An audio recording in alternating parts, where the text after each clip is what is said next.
Out-of-office Google Calendar reminders coming to Gmail, Hangouts Chat. At Cloud Next 2019 in April, Google announced the slew of upcoming Gmail and Hangouts Chats features to help boost productivity. Out-of-office calendar integration will to begin rolling out those two apps in the coming weeks. A common workplace scenario today is sending an email only to get an out-of-office autoresponder message.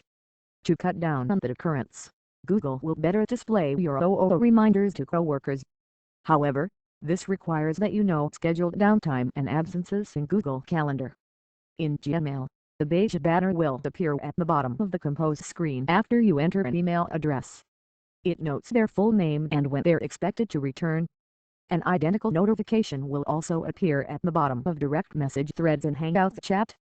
It also works well with scheduling in Gmail, with Google identifying other advantages of this feature for both you and the sender. Was this launched before people even hit send? Your time out of office is visible in more places across G Suite, meaning you get more uninterrupted time away. As a sender, you'll also have more confidence that you're messaging people at an appropriate time. Intended for G Suite domains, notices will automatically appear when anyone whose calendar you have access to has an out-of-office event scheduled. On by default, in Gmail and Hangouts Chat can also be disabled. If you'd like to disable sharing of availability information to other G Suite apps, you can do so in Calendar under Calendar Settings greater than Access Permissions. Just deselect Show Calendar Info in other Google apps, limited by access permissions.